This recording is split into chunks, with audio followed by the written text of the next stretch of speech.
Ek is so opgesaik oor hierdie preek vanoggend. Ek sê vir julle, sê gou vir my die volgende, jou Christendom, dat jy gered is. Wie's gered hier vanoggend? Net ons is deur die hele Romeine, soos jy nou nog nie gered is nie. Dan dan weet ek nie meer nie. Henk, dan moet ek 'n ander job gaan soek. Nee, die Here het ons harte oopgebreek deur die hele Romeine. Sê gou vir my dit. Het jou redding 'n impak in jou hele lewe? Is daar enige area waar die redding wat jy ervaar het, dat Christus vir jou gesterf het, dat hy jou koning is, dat hy jou Here is daar een area in jou lewe wat nog nie onder sy heerskappy val nie? Kan daar 'n area wees van ons lewens wat nie onder sy heerskappy val nie? Is daar sekere areas wat 'n no-go is vir die Here?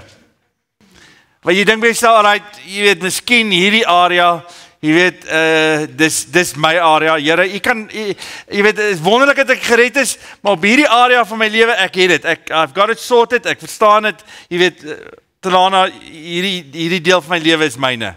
Enig iemand? Okay, nou is julle bang. Kom ons kyk gou. Paulus, as jy nog nie agterkom het, ons is nou in die praktiese deel van ons redding. En iemand het laas Sondag na my toe gekom en net vir my gesê, Fred, ek maak dit nie. En toe sê ek, nee, jy's verkeerd, jy maak dit, maar jy maak dit nie soos jy dink jy maak dit net op grond van die genade van die Here Jesus. Nee, ons almal staan hier onder die genade van die Here Jesus. Dis wat Paulus se hele hoofstuk 1 tot hoofstuk 11 gesê het, is dat niemand, almal skiet tekort, dinge, maar waar hy nou begin het in hoofstuk 12 is as ons weet ons is gered, as ons weet ons is onder die genade van die Here, wil hy ons nie terugplaas onder die wet nie, maar wat hy wel wil doen is, dat elke liewe area van my lewe onder die heerskappy van God geplaas word, en dat ons, as ons hierdie lees, as ons dit hoor, soos laasweek wat ons gehoor het oor die liefde, en ons gaan weer praat oor die liefde, dit kom weer, dat ons lewens rangskik onder die heerskappy van Christus. Dis eintlik waaroor dit gaan, hierdie hele gedeelte. Dis nie so dat jy kan skuldig voel vanoggend nie, of laasweek nie, dis so dat jy jou lewe kan rangskik, as daar enige deel van jou lewe is, wat nog nie onder die heerskappy van God is nie, dat dit onder sy heerskappy sal val. Nou vanoggend gesels ons 'n bietjie oor 'n lekker kontroversiële gedeelte. Wie hou van ons regering op hierdie stadium? Enigiemand wat hou van die regering op hierdie stadium?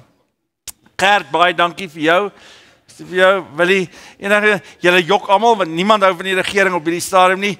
Julle, ek weet hoe praat ons Paulus gaan dit, Romeine 13, kom hy in hierdie kontroversiële onderwerp oor die regering. Kom ek lees gou vir julle hierdie gedeelte. Romeine 13, as julle almal dit het, maak julle Bybels oop, of jou selfoon, as jy 'n Bybel op jou selfoon, kan jy dit ook doen, dan lees ons gou hierdie gedeelte, Romeine 13.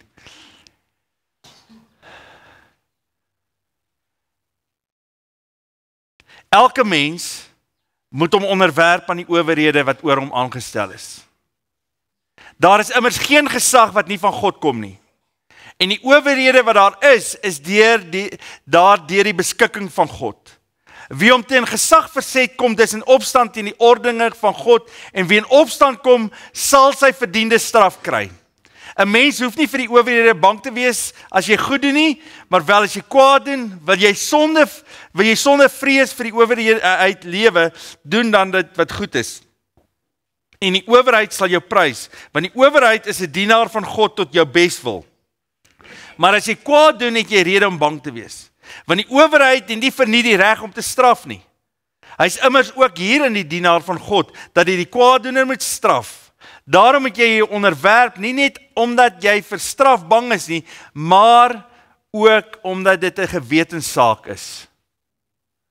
Dit is ook waarom jy belasting betaal.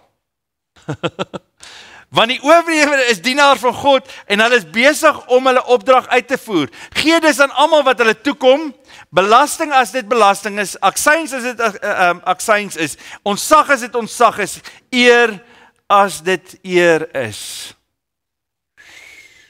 Wie hou van hierdie gedeelte? Kom ons plak hom op ons mure. Dis 'n lekker ding om te plak op jou muur, verstaan jy, dat jy dit nie vergeet wat hier staan nie. Enig iemand Ons gaan vanoggend 'n bietjie geskiedenis ook doen, want ek dink as jy geskiedenis ken, dan verstaan jy eintlik wat Paulus probeer sê met hierdie gedeelte. Want ek sien al dat is 'n klomp fronse, so moenie frons nou nie, verstaan jy? Smaak vir my, vat weg jou frons, julle lyk genuine dis 'n intimidasie nou hierso, hoor. Frikkie, om nou te preek is een van die moeilikste dinge wat ek gaan doen, maar ek is so excited oor dit, want ek dink dit gaan ons vrymaak in ons land. As ons verstaan wat Paulus hier sê, en wat die Here deur Paulus vir ons sê, gaan dit vir ons vrymaak. Hoekom sê Paulus wat hy skryf hier? Hoekom skryf Paulus wat hy skryf hier? Was die Romeinse ryk 'n wonderlike ryk, terwyl Paulus hierdie skryf? Claudius het sopas Jode uit Rome laat uittrek, sonder dat hulle enige keuse het, omdat hy gevoel het, hulle maak onmin oor Christus, en so hy laat die hele Jode trek. Hier kom hierdie Jode terug, en nou kry hulle hierdie boodskap, eers die hele boodskap van God se verlossing, en dan begin Paulus praat oor die regering. Nou dink jy die Jood wat hierdie boodskap gehoor het, was impressed met wat Paulus hier sê? Ek sê vir jou, hierdie is een van die moeilikste gedeeltes wat Paulus moes oor geskryf het. As hy geskryf het en hy dink by homself, wat die Jode wou gedoen het, hulle het gedink die Messias kom om die regering totaal en al van hulle dag omver te werp.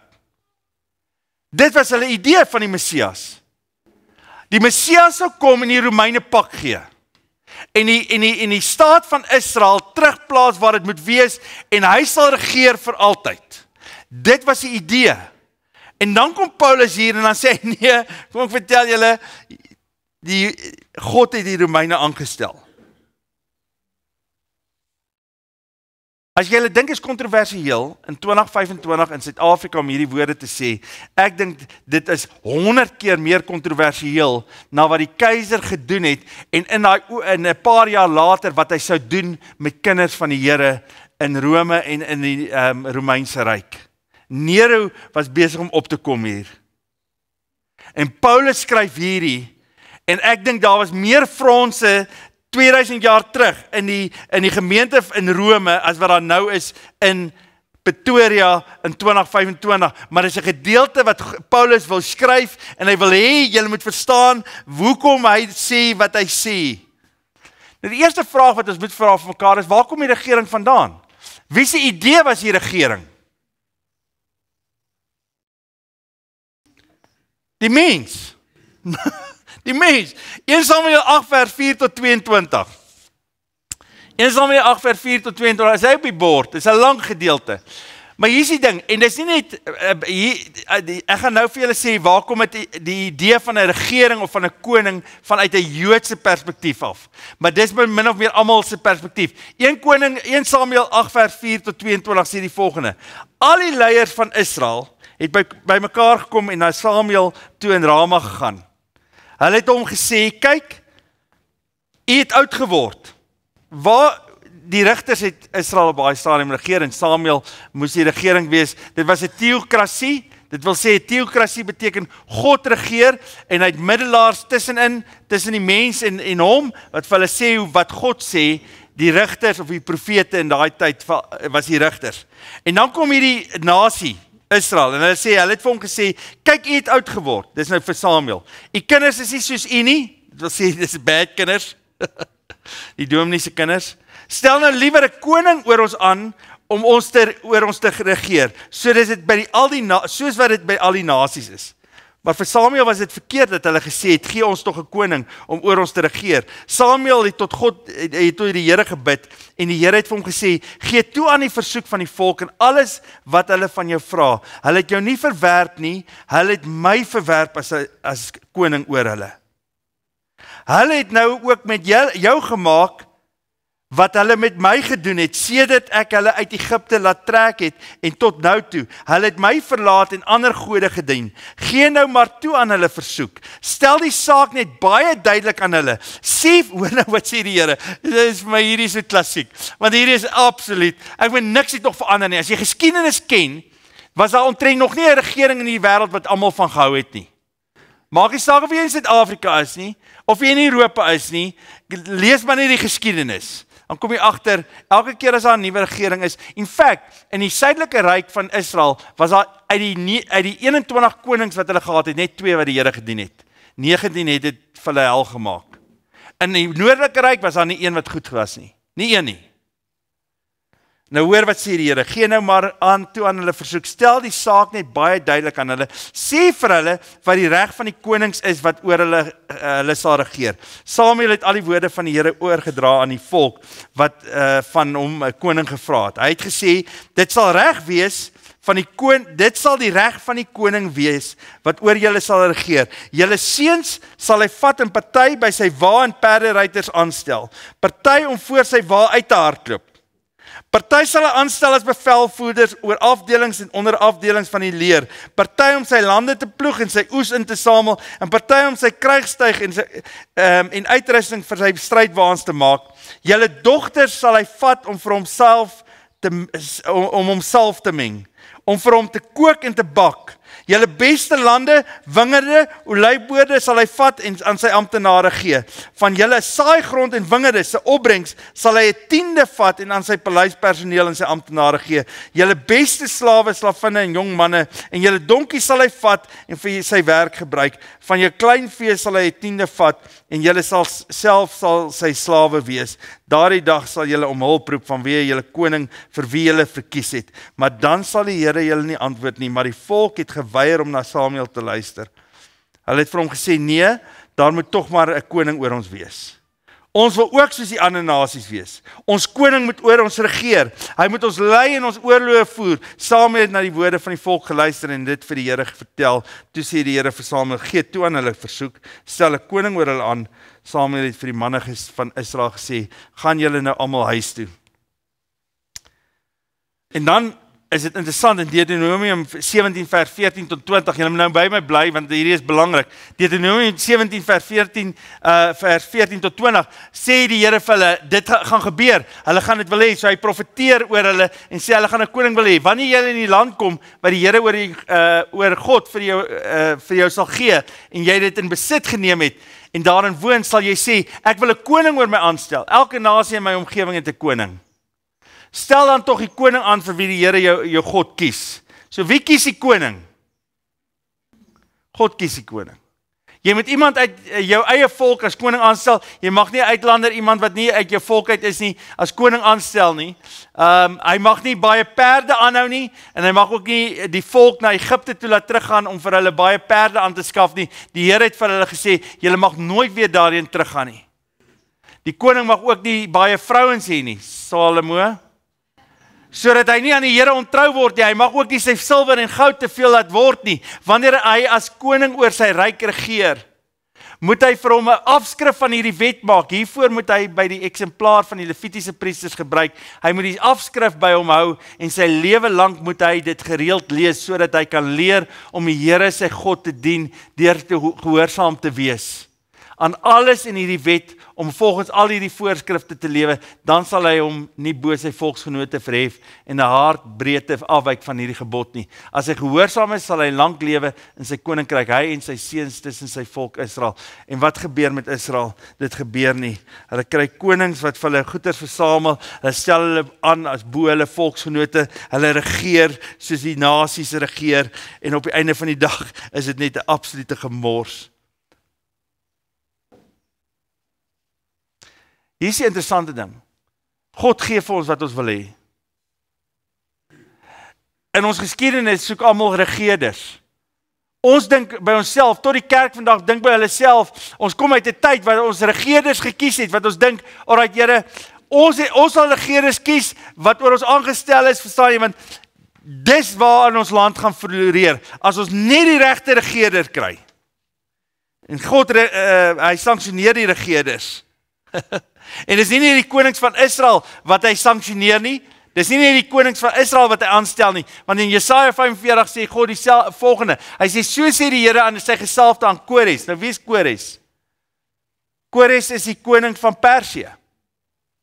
En hoor wat sê die Here hierso, so sê die Here aan sy gesalfde aan Kores, vir wie hy as heerser aangestel het, aan wie hy nasies onderwerp en voor wie hy konings hulle wapens laat neerlê, voor wie hy deure oopmaak en poorte nie gesluit laat bly nie. Wie is die gesalfde van die Here hierso? Kores. Wie is Kores? 'n koning van die Persiese ryk. So God stel aan Dis die bottom line. God stel aan, God sanksioneer regeerders en dis ons wat dit wou gehaat het, maar God sê, alright, ek gee vir julle wat ek vir julle gee. Tog sanksioneer God nooit hulle gedrag nie. Hierdie is 'n baie belangrike ding. Dit is interessant. Die mens wil regeerders hê, want hy dink regeerders gaan dit vir hom beter maak. God sê, alright, ek gee vir julle regeerders, maar onthou, ek sanksioneer nie, ek weet wat hulle gaan wees. Hulle gaan mense wees. En as jy iemand in daai magsposisie plaas, wat eintlik net God in kan wees, dan gaan hy dit misbruik. Enigiemand wat 'n regeerder ken op hierdie stadium, in die laaste 2000 jaar se geskiedenis, of die laaste 5000 jaar se geskiedenis, wat nie hulle mag misbruik het nie. Ons gaan nou kyk daarna. So God sanksioneer die regeerder, maar nooit sy gedrag nie. En nou dink jy by jouself, maar hoe kan God iemand aanstel? En God sê hy stel hulle aan, en hulle kies hulle, en dan is hulle doen nie kwaad. Hoe kan dit wees? Enigiemand wat dink die Here het die ANC aangestel in Suid-Afrika op hierdie stadium?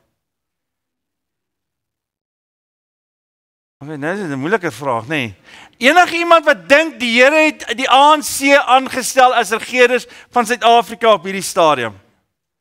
Nee, nou moet jy opsteek, ek weet julle wil nie. Ek weet julle wil. Dis 'n verskriklike moeilike ding om nou jou hand op te steek. Okay, kom ek vra 'n ander vraag. Wie van julle dink die Here het die NP aangestel in die 80e jare?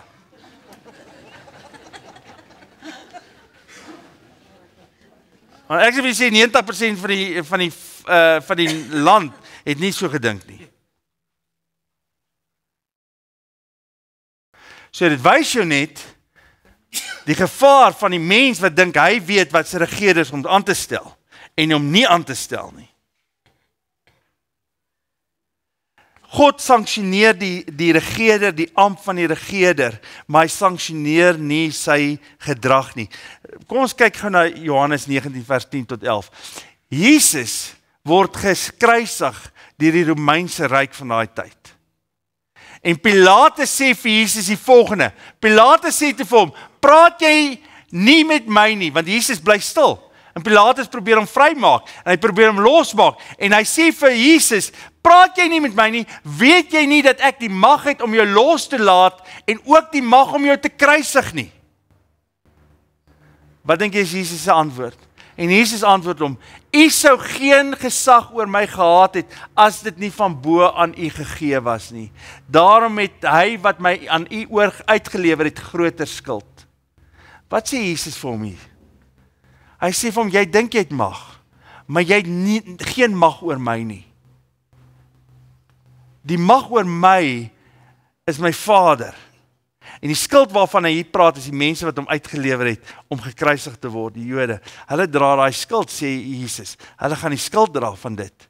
Maar jy het nie die mag oor my nie. Jy het die mag gekry van God. Maar wat jy gaan doen, wat ek weet God gaan toelaat om met my te gebeur, het jy nie mag oor nie.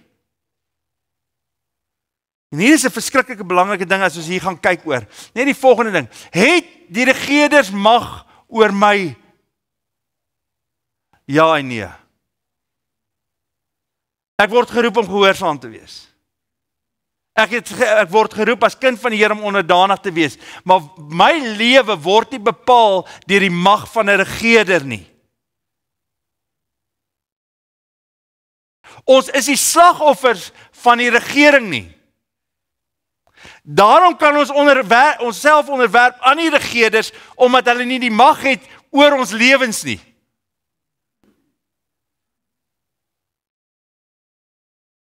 Paulus is nie vir een oomblik naïef oor die kwaad wat die regeerders kan doen nie. Hy is nie naïef oor. Paulus hier sê, julle moet julle onderdanig ag aan die owerhede en belasting betaal en die goeders. Dink jy die Romeine, hoekom haat die Jode die tollenaars? Jy ooit dit geweet? Hoekom haat Jode tollenaars? Julle het al gehoor van die tollenaars. Hulle is 'n subgroep. As die Jode praat van sondaars, dan praat hulle van sondaars en tollenaars. Verstaan jy? Jy kry sondaars en dan onder hulle kry jy die tollenaars.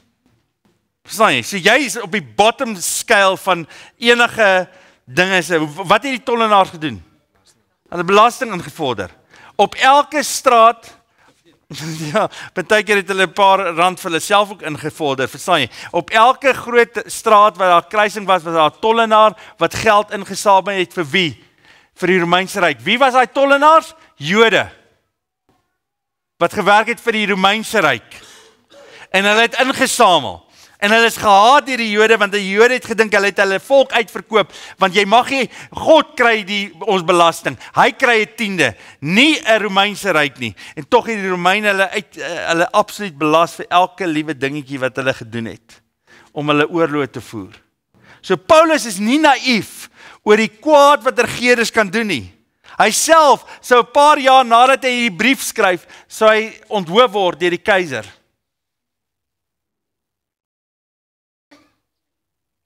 So as Paulus daaroor praat, is dit nie 'n geval van hy's besig om naïef te wees en hy weet nie eintlik waaroor dit gaan nie. Nee, hy weet presies waaroor dit gaan. En hier's die ding, en hy ken ook die geskiedenis van Israel. Hy verstaan dat Israel kom uit 'n geskiedenis dat daar nie een goeie koning was nie. Koning Dawid was miskien alright vir sy, maar hy het ook maar sy dinge gehad. Salomo het 'n klomp vrouens gehad vir sy. Daarna was daar Manasse wat absoluut sy kind geoffer het aan die offer, gebrand het op 'n offer.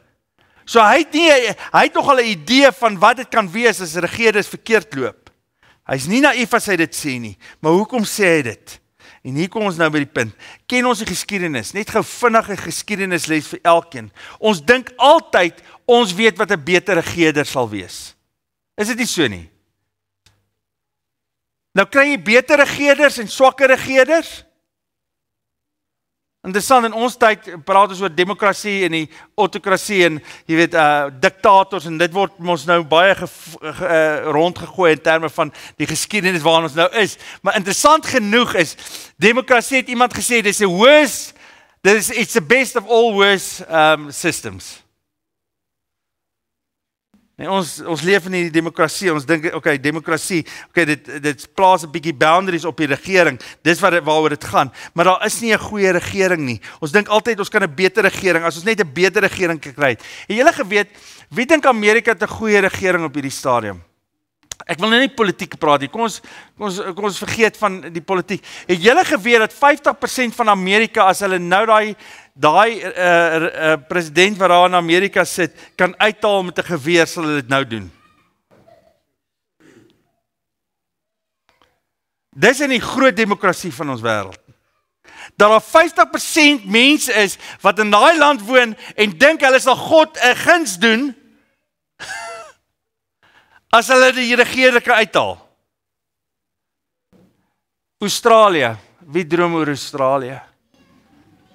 Land van melk en honing. Het julle geweet, interessant genoeg, ek praat nou die dag met iemand wat emigreer het in Australië, hy sê, ja, daar is gemors nou in die regering. Het julle geweet in die laaste 20 jaar, raai hoeveel eerste ministers het Australië gehad?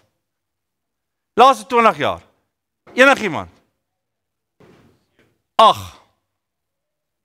Jy is amper regs. Nick. 8 eerste ministers in die laaste 20. Hoekom dink jy verander hulle so vinnig van, een was 1 jaar in bewind? Hoekom dink jy verander Australië so vinnig hulle regerders? Hulle eerste ministers? It's terrible. Ek dink jy gaan dit wees. Nee, jy's terrible. Engeland het sopas omtrent 'n optog gehad van 1 miljoen mense in Londen, het julle dit gesien, waar hulle gedink het die Labour Party moet asseblief nie meer regeer nie, want hy is besig om droog te maak. Die konservatiewes moet ook nie. Ons sit in 'n tyd in ons regerings, in die tyd van die geskiedenis, waar niemand dink hulle regerders is goed nie. En almal wil net regerings oorgooi en omgooi. En dink dit gaan die dinge is. Enige iemand wat 'n bietjie Franse revolusie, die geskiedenis oor die Franse revolusie ken? Nee? Ek meen daai vroutjie wat daar die koeke geëet het terwyl die mense aankyk, sy het gedink, sy het brood gegooi en toe, Zaan, wat is haar naampie nou weer? Marie Antoinette, nee, en Henry die? Nee, dis Louis. Sy sê, ek ken ook nie die geskiedenis so goed nie. Maar weet jy wat na die Franse revolusie gebeur? Chaos. Elke man vir homself. Het julle gesien wat gebeur het as 'n regerder dink hy kan 'n ander regering omvergooi want hy kan 'n beter regering sit. Die Midde-Ooste is 'n bitter goeie voorbeeld van Amerika wat dink, wie wat as ons net, nou hulle het ander idees ook oor dit gehad, maar as ons Gaddafi kan uithaal, dan gaan dit beter wees vir Libië. Irak, as ons vir Saddam Hussein kan oorgooi, gaan dit beter wees met Irak. Afghanistan,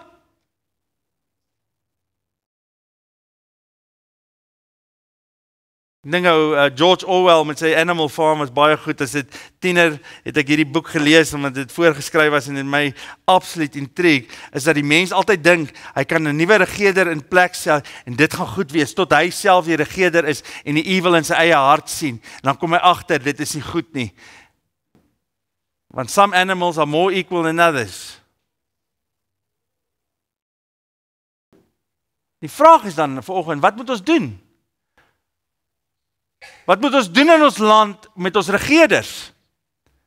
Hoe moet ons leef in hierdie land met 'n regering wat ook bedrog pleeg? Kom ons sê dit vir mekaar. Enigiemand wat saamstem met ons dink hulle pleeg bedrog? Enigiemand? Alright, wonderlik. Hoe leef jy teenoor hierdie mense? Hoe leef jy teenoor die regering? Interessant, ek sal nooit vergeet nie, in 2001 het ons 'n kursus gehad en so 'n verantwoordelike vernuwing kursus in 'n klomp predikante was daar in die Kaap by mekaar en Russell Botma wat nou die dekaan is van Stellenbosch het die speech gelei en toe sê hy die volgende, is interessant genoeg, hy sê ons het ons jong mense in die 80e jare geleer in opstand te kom teen die regering, ons pluk nou die vrugte daarvan. Want as jy jong mense leer, jy kan in opstand kom teen 'n regerder, gaan die volgende regerder dieselfde opstand kry. Daar's 'n rede hoekom Paulus sê, moenie in opstand kom nie, maar wees onderdanig in die regering. Want as jy daai saad in die grond gesit het, gaan jy die oes daarvan afhaal later.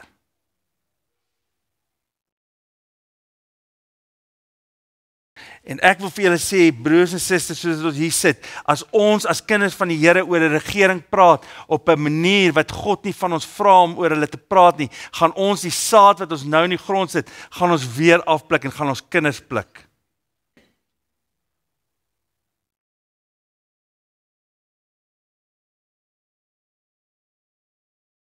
So wat moet die kerk doen? Die kerk moet bid vir die regerders. Enigiemand wat dit 'n daaglikse ding doen om te bid vir die regering?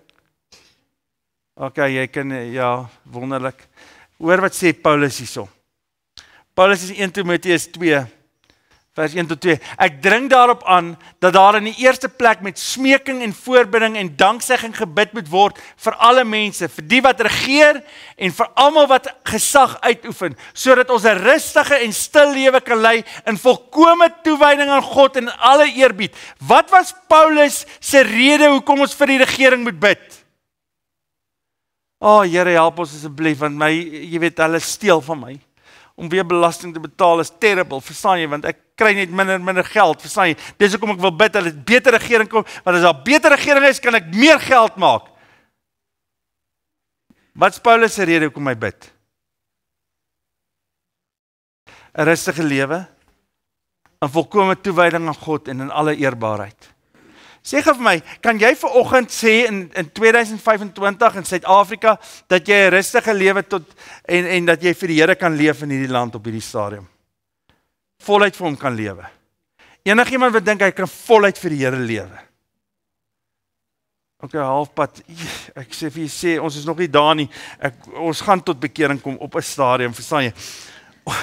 Spreuke 21 vers 1 sê die volgende: die wil van die koning staan onder die gesag van die Here, soos 'n stroomwater lei hy dit, soos hy dit verkies. Dink jy die Here is besig met sy kerk in Suid-Afrika in 2025, dat hy die regerders lei waar hy hulle wil hê?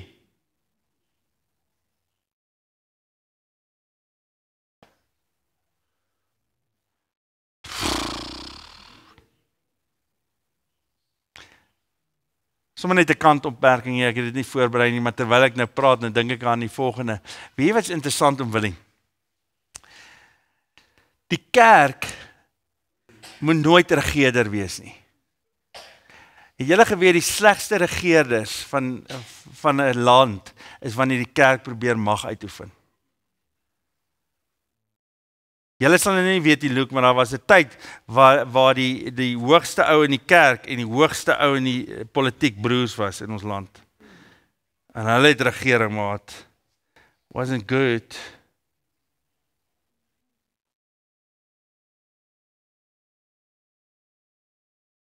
So waarvoor bid ons? Here asseblief, gee vir ons rus in hierdie land sodat ons kan leef en getuig van U met alle vrymoedigheid.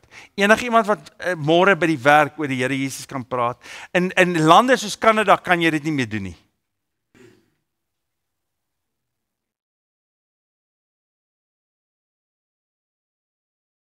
Dis nie meer in die moslimlande nie. Onderwerp en eer die regering. Dis die tweede ene. So jy bid eerste, gaan ons almal bid vir die regerders. Dis wat ons moet doen. Onderwerp en eer die regering. Dit wil sê, kom ipotasso, die Griekse woord is dieselfde woord wat ons in Efesiërs gebruik, om onderdanig te wees aan die regerders. Moenie in opstand kom nie. Moenie in opstand kom met hulle nie. Ons is nie gevra om 'n revolusie te lei nie.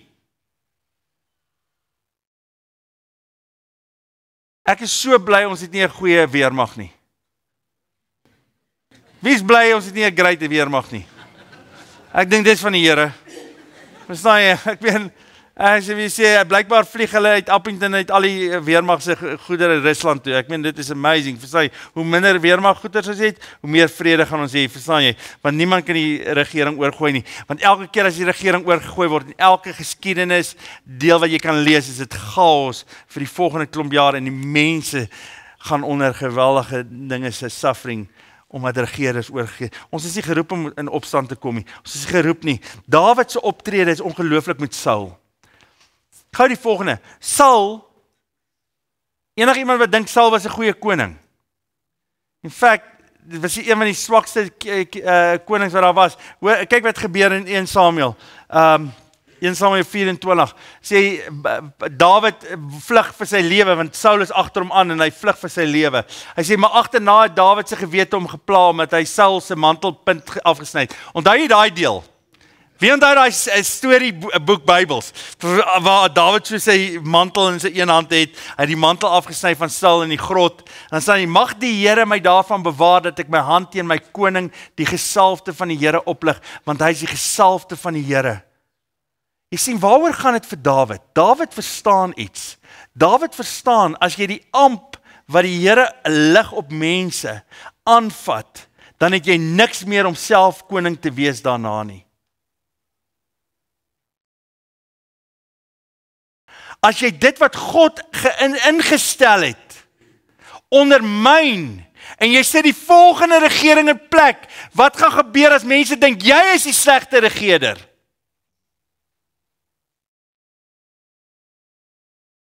So Dawid verstaan dit. Volgende ene. Maar Dawid het Abisai gesê, Abisai wou vir Saul doodmaak, jy moet hom nie om die lewe bring nie, want wie sal sy hand oplig teen die gesalfde van die Here en nog onskuldig wees? Dawid het ook gesê, so seker as die Here leef, die Here sal hom met 'n vroeë dood tref. Of sy tyd sal aanbreek en hy sal sterwe, of hy sal gaan en hy sal omkom, mag die Here my verhinder, dat ek my hand oplig teen die gesalfde van die Here. Vat net die spies by sy kop en die waterkruik en laat ons hier weggaan. Wat sê Dawid? Dawid sê die Here sal met hom deel. Die Here sal wraak neem. Die Here sal besluit wanneer sy tyd om is.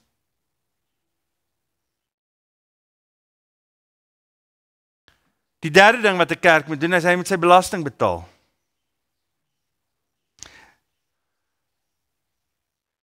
Jessie is nou nie hier nie. Wie is die CA's hier? Wie is die ouens wat accounting doen? Wie doen boeke? Iemand se boeke? Niemand. So is dit die tollenaars hier nie. Frik. Nee. Wie was dit staan? Betaal jou belasting. Ek sal nooit vergeet die Corneille Venter wat oorlede is so 'n paar jaar in kanker wat hy is die finansiële hoof van Imperial. wat by my kom sit het, en sê ek vir hom, hy sê, yes, hulle is in Kroonstad besig om strate reg te maak en goeders, en ek sê vir hom, maar jene, hoekom betaal jy nog belasting in Kroonstad? Hy sê, Fred, ons betaal belasting vir die arme mense, nie vir die regering nie. As ons ophou belasting betaal, wat gebeur met hierdie land? Jy betaal belasting, wat is wat die Here van jou verwys. Die regering se onreg regverdig nie ons wetteloosheid nie. Kan ek dit weer sê? Die regering se onreg regverdig nie ons wetteloosheid nie. Ons staan nie voor 'n regering nie, ons staan voor God. Ons is gehoorsaam aan God en nie aan 'n regering nie, daarom betaal ons belasting, want hy sê vir ons om belasting te betaal. Die vierde ding, doen wat goed is vir die land. Daar is soveel mooi stories in ons land, dis vir my amazing. Weet wat doen ons, Delana? Ons maak die regering heeltemal irrelevant deur ons optredes. As daar een ding is wat die Here wil wys in ons land op hierdie stadium, is dat kinders van die Here, wat dit doen wat goed is, eintlik die regering irrelevant maak vir die bestaan van hulle voortbestaan.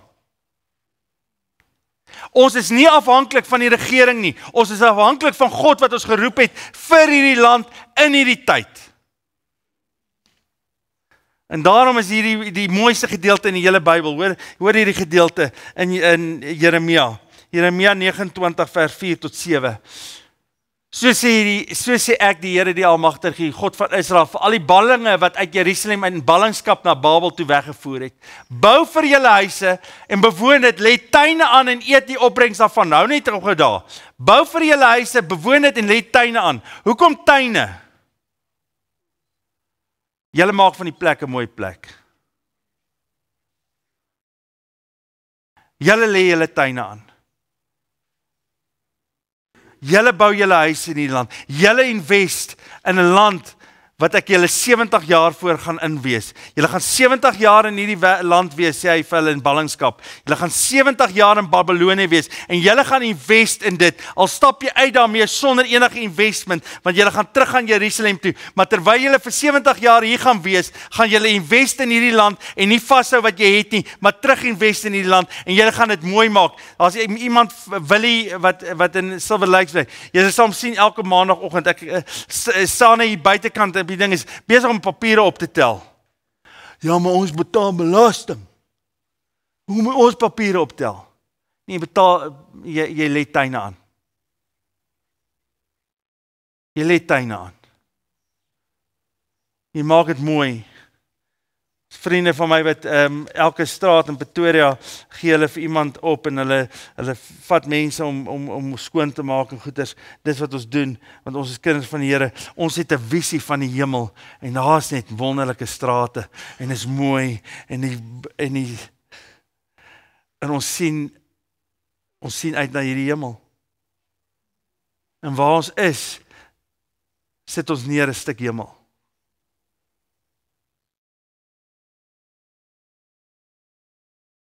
Psalm 37 is my favorite psalm. Blaai na Psalm 37 toe.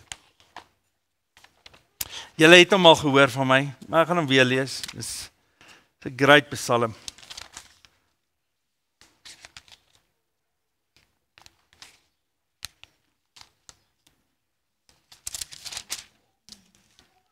Dis so 'n psalm vir ons dag. 'n Psalm van Dawid. Steve, 'n psalm van Dawid. Moet jou nie ontstel oor skelms en jou kwel oor skurke nie. Dink jy die regering kan skurke wees en skelms? Want soos gras vergaan hulle gou en soos groenigheid verdwyn hulle sommer. Vertrou liewer op die Here en doen wat goed is. If all else fails, doen wat reg is in hierdie land. Wie wat is my probleem met kinders van die Here? Is dat kinders van die Here sak na die lowest common denominator. Ons word waarin ons leef. En Jesus sê, en God sê vir Israel, moenie word waar jy is nie, vat waar jy is na waar ek is. Moenie wat jy doen op hierdie stadium regverdig op grond van die onreg wat jy beleef in ons land nie, want dan is jy besig om af te skiet.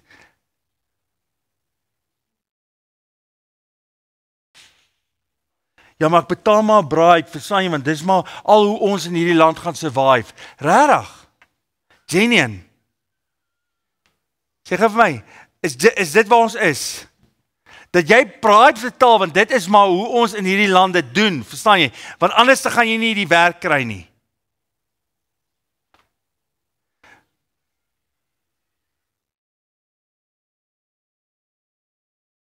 So die Here is nie meer in beheer nie. Kom ons sê dit net vir mekaar, die Here is nie in beheer nie. Ek is uitgelewer. Sorry boys, julle is nou in Suid-Afrika. Sorry, julle is nou uitgelewer.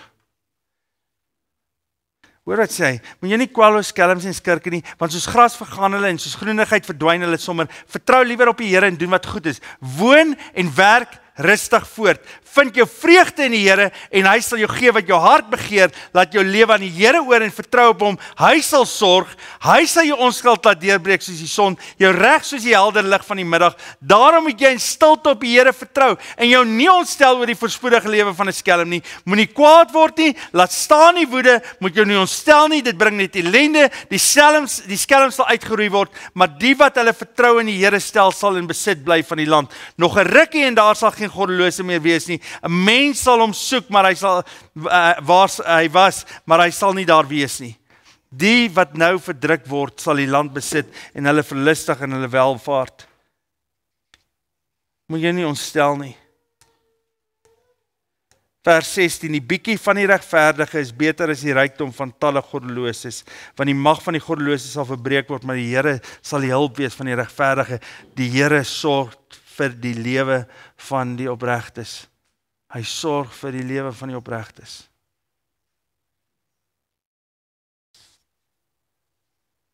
Doen wat goed is in die land.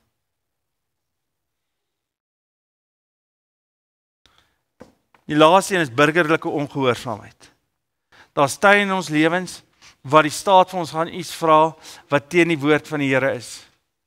En dan gaan ons burgerlik ongehoorsaam wees. Wat dit beteken is nie 'n opstand nie, dis Sadrag, Mesach en Abednego. Hier is 'n amazing voorbeeld van Sadrag, Mesach, Abednego en Daniël. Hulle is in 'n land wat nie onder die heerskappy van God vat nie. En hulle werk hulle self so op dat hulle altyd, is ongelooflik hoe die Here altyd mense net onder die regerders plaas. Miskien het die Here hier 'n paar manne en vrouens in ons gemeente geplaas wat 'n invloed het op regering vlak. En dis 'n amazing ding, verstaan jy, want jy kan in Christus wys vir hulle. Maar wie wat is ongelooflike? Toe Daniël kom in Babylonië, toe sê hy vir die ou, ons gaan nie eet wat julle eet nie, maar gee vir ons hier iets anders en julle gaan sien dis beter. Sadrag en Mesach en Abednego word gevra om te buig voor 'n afgod. Wat sê hulle vir die koning? Hulle sê, die koning roep hulle in en sê, hoekom buig julle nie? Hulle sê, ons kan nie buig nie. Die Here sê vir ons kan net voor hom buig. Hy is die enigste God waarvoor ons kan buig. Hy sê, maar weet julle nie, ek gaan julle in die vuur gooi nie. Hy sê, wel, ons sal die konsekwensies aanvaar vir wat ons gedoen het.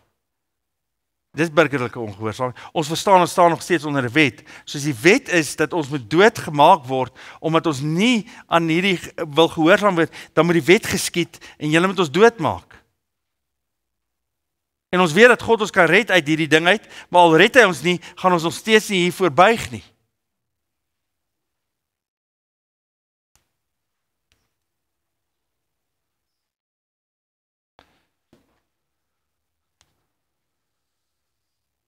En ons word geroep om in hierdie land wat 'n regstaat is en demokrasie, word ons geroep om nog steeds te gaan stem. En ek dink nie die oplossing in die land is soseer 'n Christelike party nie, want ek dink nie die Here roep sy kerk om in 'n politieke party te wees nie. Ek dink hy word geroep om 'n invloed uit te oefen waar hy is en onder heerskappy te staan van 'n regering en soos sout en soos lig te wees in hierdie wêreld. Soos sout en soos lig te wees in hierdie wêreld. Daar's 'n gedeelte in Ester, en hiermee sluit ek af. Daar's 'n gedeelte in Ester waar Mordegai vir Ester sê hy kan nie voor die koning verskyn nie want hy gaan haar doodmaak. want jy verskyn nie net voor die koning nie, want jy weet, as hy jou nie geroep het nie. En Mordegai sê, jy weet, ons volk moet gered word, hierdie Haman gaan hulle doodmaak. En op die einde van die dag sê kan nie dit doen nie. En dan sê die oom vir haar die volgende. Hy sê, miskien het die Here jou geroep vir 'n tyd soos hierdie. Miskien het die Here jou geroep vir 'n tyd soos hierdie.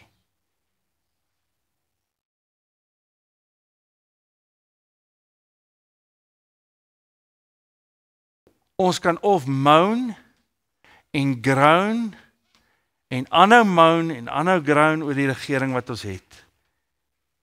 Of ons kan sê vir mekaar, waarvoor roep die Here ons in hierdie tyd? Waarvoor roep die Here sy kinders in hierdie tyd? Wie wat maak my opgewonde? Is kinders van die Here wat in hierdie tyd leef en sê, my lewe hang nie af van die regering nie. My lewe hang af van die een wat my hier geplant het om hier te leef. En eendag gaan hy nie vir my vra wat se regering jy was nie, onder wie se regering jy was nie. Hy gaan vir my vra, was jy onder my heerskappy? En sy heerskappy is vir altyd en ewig. En ons leef net onder hom. En die Here is nie uitgelewer aan die ANC nie, of aan die DA nie, of aan die EFF nie, of aan Kontoisies nie, of aan die NP nie, of aan die HNP, of aan die AWB, of om watter ander regeringsstruktuur jy kan aan dink nie, hy is nie onderdanig aan hulle nie. Hy plant ons hier om die verskil te maak. As kinders van die Here, sodat daar mense sal wees in ewigheid, wat sê, loof die Here. Loof die Here. Daar was iemand wat langs my gebly het, wat geleef het vir Christus, en 'n getuienis was. Amen. Vader, in hierdie oomblikke, bid ons vir ons regering. Ons bid vir elke regeringsorganisasie, ons bid vir die ministers.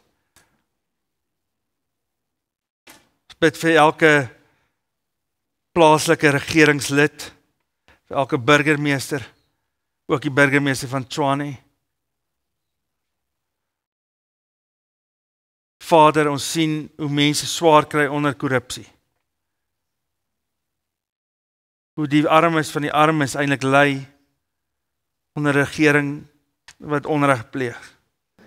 Maar Vader, in hierdie oomblikke, bid ek tot U, dat U kinders sal die plek inneem van 'n koninklike priesterdom in hierdie land.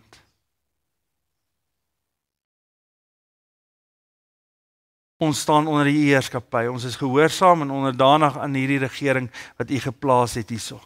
Maar Vader, op die einde doen ons verantwoording teenoor die koning van alle konings.